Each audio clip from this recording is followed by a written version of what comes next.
اور میدان کی طرف روانہ ہوئے۔ جیسے ہی بنی ہاشم کا چاند نہر فرات کی طرف بڑھا، فوج یزید میں کوہرام برپا ہو گیا۔ سب کہنے لگے کہ حسین کی خیموں تک اگر پانی پہنچ گیا تو ان پہ فتح حاصل کرنا ناممکن ہوگا۔ روکو عباس کو۔ جناب عباس شیر کی طرح وار کر کے چیر کے سب کو نہر فرات آ پہنچے۔ فرات پہ قبضہ کیا، مشق کو بھرنا شروع کیا۔ جناب عباس پانی بھرتے رہے۔ اپنے گھوڑے کو دیکھا تو وہ حسرت کی نگاہ سے جناب عباس کو دیکھ رہا ہے۔ تو غازی عباس نے کہا، اے میرے گھوڑے، تو بھی میری طرح 3 دن کا پیاسا ہے، پانی کیوں نہیں پیتا؟ اتنے میں گھوڑا رونے لگا اور رو رو کے اپنی زبان میں کہنے لگا، اے میرے آقا، مجھ سے زیادہ تو آپ پیاسے ہیں، پہلے آپ پانی پئیں، اس کے بعد میں پانی پیوں گا۔ بات جب یہاں تک پہنچی، جناب عباس زاروں قطار رونے لگے اور کہنے لگے، اے میرے گھوڑے، تو اپنے آقا کے بغیر پانی نہیں پیتا؟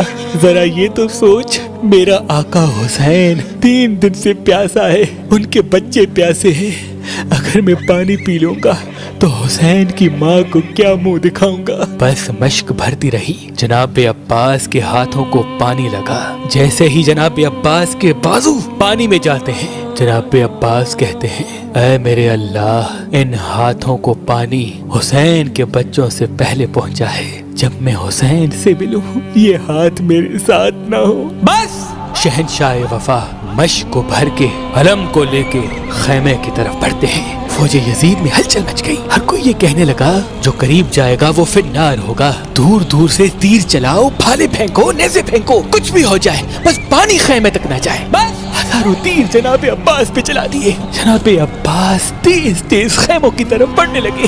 بس ایک امید تھی، کچھ بھی ہو جائے، بس سکینہ تک پانی پہنچے۔ بس اتنے میں کسی ظالم نے جناب عباس کے بازوؤں کا نشانہ لیا۔ ایک بازو پہ تیر لگا، جناب عباس کا ایک بازو قلم ہو گیا۔ جناب عباس مشق و علم دوسرے بازو میں تھامے تیز تیز خیموں کی طرف جا رہے ہیں۔ کسی ظالم نے دوسرے بازو کا نشانہ لیا، جناب عباس کا دوسرا بازو بھی قلم ہو گیا۔ جناب عباس نے مشق اور علم اپنے دانتوں میں سنبھالا اور تیز تیز خیموں کی طرف جا رہے ہیں۔ اتنے میں کسی نے جناب عباس کے چہرے کا نشانہ لیا اور ایک تیر جناب عباس کی آنکھ میں آ لگا۔ بس جناب عباس ابھی چل ہی رہے ہیں، کسی ظالم نے مشق کا نشانہ لیا، بس مشق کو تیر لگنا تھا، پانی بہنے لگا۔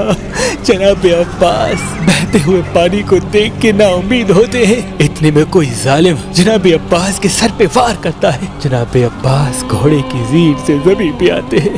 وہاں خیموں میں امام حسین اور بی بی زینب دور سے جناب عباس کے علم کو دیکھ رہے ہیں کہ علم کبھی دائیں، علم کبھی بائیں۔ جب علم گرنے لگا تو بی بی زینب نے کہا، اے اللہ، آج ان ظالموں نے اسلام کا پرچم گرا دیا ہے۔ اے میرے اللہ، ایسی قوم بنا جو غازی کا پرچم بلند کرے، اسلام کا پرچم گھر گھر لگائے۔ مولا حسین نے جیسے ہی علم کو گرتے ہوئے دیکھا، دوڑتے ہوئے جناب عباس کے پاس گئے۔ جیسے ہی قریب جاتے ہیں، جناب عباس کے سر مبارک کو اپنی گود میں رکھتے ہیں۔ اتنی دیر میں جناب عباس عرض کرتے ہیں، اے میرے آقا، مجھے معاف کرنا، میں نے کوشش تو بہت کی لیکن سکینہ تک پانی نہ پہنچا سکا۔ امام حسین نے فرمایا، عباس، اللہ کی مرضی ہے کہ ہم پیاسے مارے جائیں تاکہ ہماری پیاس کو قیامت تک یاد رکھا جائے۔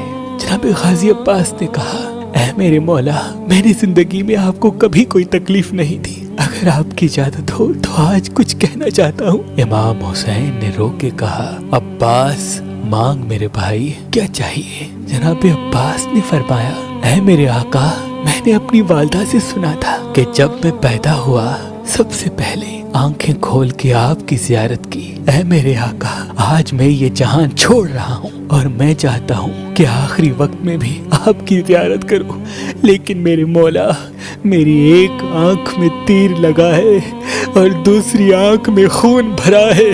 میرے آقا، اگر آپ کو تکلیف نہ ہو تو میری آنکھ سے خون صاف کریں تاکہ میں آپ کی زیارت کر سکوں۔ امام حسین نے جناب عباس کی آنکھ سے خون صاف کیا۔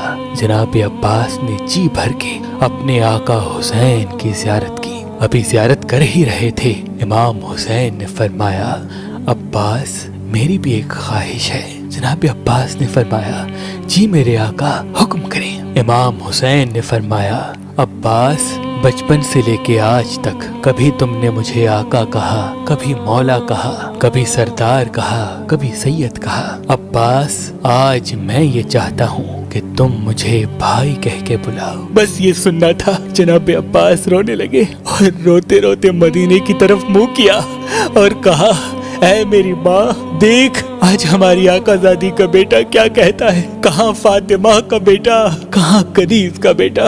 بس یہ کہتے کہتے جناب عباس نے امام حسین کے قدموں پہ سر رکھا اور امام حسین نے فرمایا انا للہ و انا الیہ راجعون۔ سلام ہو شہنشاہ وفا جناب عباس علمدار پر، جناب عباس علمدار پر، جناب عباس۔ قرآن کی تلاوت سناتا گیا اور دنیا کو بتاتا گیا کہ دین حق کیا ہے۔ سلام ہو دین بچانے والے نواسائے رسول حسین ابن علی پر۔